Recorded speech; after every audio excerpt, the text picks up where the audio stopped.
Yes, 10th class. Today we are going to start with chapter number 9 and that is some applications to trigonometry. Okay, beta. So let us see question number 1. The angle of depression from the top of the tower is 40 metre high. ये tower है, ये 40 metre high है और इसके top से अगर angle को देखा जाए तो ये 30 डिग्री का बनाता है और इसका अल्टरनेट एंगल ACB हो जाएगा, वो 30 डिग्री हो गया. At the point of the on the ground पे देखें तो 30 डिग्री का एंगल बनाता है. Find the distance of the point from the top of the tower. अब हमें distance of the top of the tower and the ground means AC find out करना है. ओके बेटा. So AB is the height of the tower that is 40 metre and angle DAC angle DCA क्या हो जाएगा हमारा 30 degree. सो नहीं, DAC सही लिखा था. यस, DAC हमारा 30 डिग्री था. सो ACB हमारा हो जाएगा 30 डिग्री. ओके बेटा. Now in the right angled triangle because tower is standing erect, सीधा होता है ना, तो AB is perpendicular to BC. Therefore ABC is a right angle triangle. ABC is a right angle triangle. So we can write sine 30 degree is equal to P/H होता है AB/AC. Okay बेटा. So sine 30 आप table में से देखेंगे 1/2 that is equal to AB/AC and AC will be, इसको उधर multiply and इसको उधर कर देंगे, 2AB के बराबर आ जाएगा. एंड AC क्या निकलेगा 2 इंटू AB. AB क्या था हमारा 40 मीटर था. 2 into 40 will be equal to 80 metre. तो ये AC क्या आया, AC आया 80 मीटर. ओके बेटा. तो सिंपल सम था. आपको स्टेटमेंट को समझना आना चाहिए कि ये टावर है 40 मीटर का है और यहाँ से जब हम ये जो है ये एंगल ऑफ द डिप्रेशन हमारा 30 डिग्री बन रहा है और ये एंगल बराबर होते हैं. ये राइट एंगल्ड ट्राइंगल है और इस राइट एंगल्ड ट्राइंगल में हम फिर sine 30 degree is equal to AB/AC लगा देंगे and that will be half AB/AC and AC will be equal to 2AB. Okay बेटा. Then it becomes a simple question. Yes, 10th class. Now let us see question number 2. Find the length of the shadow on the ground of a pole of height. Yes, when angle of elevation theta of the sun is such that tangent theta is equal to 6/7. तो सबसे पहले हमें क्या करना है, हमें statement को समझना है. क्या कहता है, ये पोल है, देखो ये इसकी शेडो बन रही है. कहता है इस पोल की हाइट 18 मीटर है और ये एंगल थीटा है और टेंजेंट थीटा उसने हमें दिया है P/B. तो मैंने लिख दिया AB शेडो है, BC हमारा पोल है, पोल की हाइट 18 मीटर दी है. इन सब चीज़ों को समझना बहुत ज़रूरी है. अब देखिए अकॉर्डिंग टू द स्टेटमेंट ये हमारी राइट एंगल ट्राइंगल बन गई क्योंकि पोल तो इरेक्ट होता है ना और ये शेडो ऐसे सीधा खड़ा है तो 90 डिग्री का एंगल है. ये राइट एंगल ट्राइंगल है ABC, इस पे हमने टेंजेंट थीटा लगा दिया. ये हो गया इसके सामने वाला P और ये B है. सो BC/AB. टेंजेंट थीटा कितना दिया है हमें 6/7. देखो ये वैल्यू लगा दी मैंने. एंड BC 18 दिया है एंड AB हमें फाइंड आउट करना है. तो इसको इधर मल्टीप्लाई कर दीजिए, क्रॉस मल्टीप्लाई कर दीजिए. 6AB will be equal to 18 into 7 and AB will be equal to 18 into 7/6. Cut कर देंगे, वी विल गेट 21 मीटर. तो AB क्या आ गया ये. और हमें निकालना क्या था, शेडो की लेंथ. यही शेडो है, इसी की लेंथ हमें निकालनी थी. तो स्टेटमेंट को पहले समझे कि पोल है, कहता है on the ground of a pole of height दे रखी है हमारे को एंड एंगल ऑफ इलेवेशन हमें दिया हुआ है. यहाँ से देखे तो पोल को तो एंगल ऑफ इलेवेशन 30 थीटा दिया है, टेंजेंट थीटा 6/7. इसका यूज करेंगे और इस राइट एंगल ट्रायंगल में हम टेंजेंट थीटा BC/AB होता है ये जानते हैं. वैल्यूज लगा देंगे and we will solve it for AB and AB is what, length of shadow. यही हमें निकालनी थी. ओके बेटा. ये हमारा आंसर हो जाएगा 21 metre. Right. Yes, 10th class. Now let us see a very interesting question. Question number 3, and what is asked in question number 3 is that if two towers of the height x meter and y meter subtend angles 45 degree and 60 degree respectively at the center of a line joining their feet. तो ज़्यादा तेजी से नहीं भागते हैं, समझते हैं. ये है बड़ा टावर, ये है छोटा टावर, ये इनके फीट है, इन दोनों को ये लाइन ज्वाइन कर रही है और इन दोनों लाइनों के बीच का एक मिड पॉइंट है जहां पर ये टॉप ऑफ द टावर से एंगल सबटेंड कर रहे हैं। ध्यान से समझिए, ये tower, this is the point, mid point of the line joining their feet. किसके फीट? टावर के फीट को। और ये टावर सबटेंड करता है 45 डिग्री, ये टावर करता है 60 डिग्री। सो अब हमें क्या करना है? कहता है find the ratio x plus y is to y. ये था x मीटर, ये y मीटर। अब हमें रेशियो निकालनी है। क्या फाइंड करना है? फाइंड करना है ये, okay, x plus y is to y. अब देखिए, जब E को हमने मिड पॉइंट ले लिया है, सॉल्यूशन लिखेंगे, स्टार्ट कैसे करेंगे? Let E be the mid point of AC, okay. So AE is equal to EC, that is equal to A metre हमने ले लिया।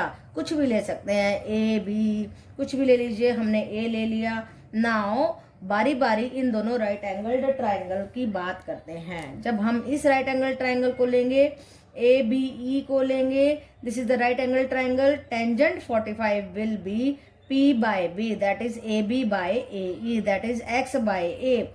अब टेंजेंट 45 1 होता है, यहां से निकला x is equal to A। ये फर्स्ट इक्वेशन आ गई। अब सेकेंड ट्राइंगल लेते हैं DEC, which is right angled at C, okay बेटा। So tangent 60 will be equal to DC by EC, and DC क्या है? y, EC क्या है? A। सो टेंजेंट 60 क्या है? √3, और यहां से निकला y is equal to √3a। Now हमें निकालना क्या है? x plus y is to y निकालना है।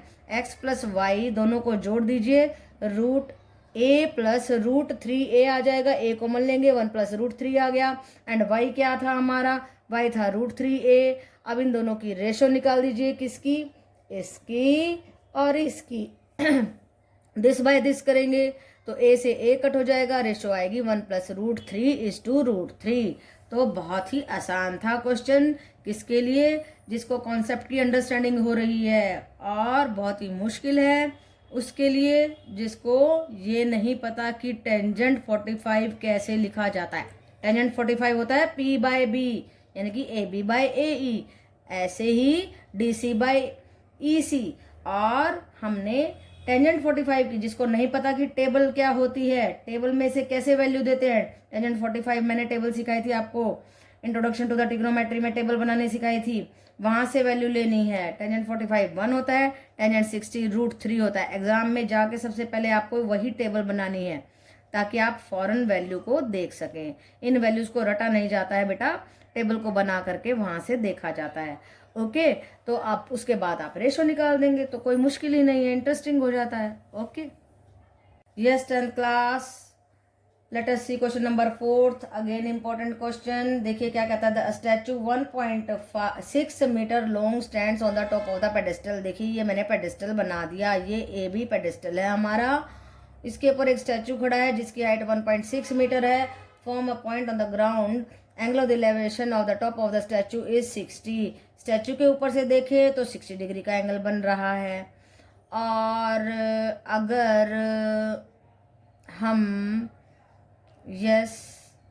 अगर हम इसको देखिए टॉप से देखते तो 60 बन रहा है, और अगर इसके फुट पे से देख रहे हैं तो 45 डिग्री एंगल बन रहा है। तो हमें निकालना क्या है? हमें निकालना है the height of the pedestal.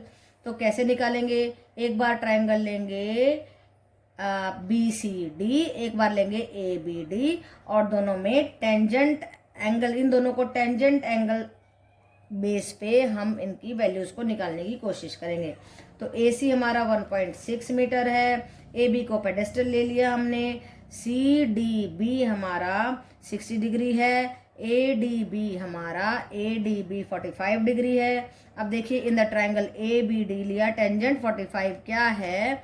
इसके सामने वाला एंगल P हो गया, P by B, AB by BD, and tangent 45 1 होता है, AB is equal to BD के बराबर आ जाएगा। ये इक्वेशन नंबर 1 आ गई है। अब बड़ी वाली ट्राइंगल ले लीजिए BCD, इसमें टेंजेंट 60 होगा BC बाय BD, राइट बेटा। इस BD को इधर ले आते हैं, BC को 2 हिस्सों में तोड़ देते हैं, BC को क्या लिख सकते हैं, AB प्लस AC, राइट बेटा।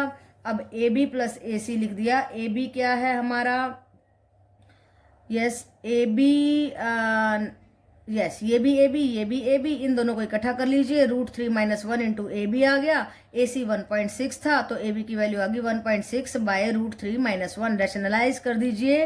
रैशनलाइजेशन कैसे होती है, जो रेडिकल होता है उसको खत्म करने के लिए हम रैशनलाइजेशन करते हैं। ये जो माइनस है इसको प्लस करके ऊपर नीचे मल्टीप्लाई कर देंगे, राइट बेटा। और जब हम आप इसको रेडिकल को नीचे खत्म करने की कोशिश कर रहे हैं, देखिए एक बार जुड़ रहे हैं एक बार घट रहे हैं, कौन सी आइडेंटिटी लगा देंगे, A² - B² is equal to, एक बार जुड़ रहे होते हैं एक बार घट रहे होते हैं, तो आइडेंटिटी लगाते हैं A² - B²। तो √3 का स्क्वायर करेंगे तो 3 आएगा, 1 का करेंगे तो 1 आएगा।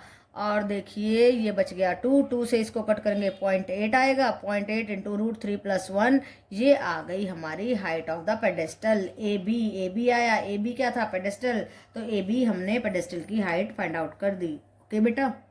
Yes, 10th class. Now let us see question number 5. If the angle of the elevation of the top of the hill, the foot of the tower is, अगर ये दो चीजें हैं हमारे पास, एक हिल है एक टावर है। अगर हिल से फुट ऑफ द टावर पे देखते हैं तो 60 डिग्री का एंगल बनता है, और अगर इस टावर से फुट ऑफ द हिल पे देखते हैं तो 30 डिग्री का एंगल बनता है। यही बात बताई गई है। If the tower is 50 metre, अगर टावर की हाइट 50 मीटर है तो कहता है find the height of the hill, इस हिल की हाइट निकालिए। तो चलिए चलते हैं, करते हैं इस क्वेश्चन को। AB हो गया हमारा टावर, DC हो गया हमारा हिल। टावर की हाइट दी है 50 मीटर, हिल की हाइट हमें निकालनी है।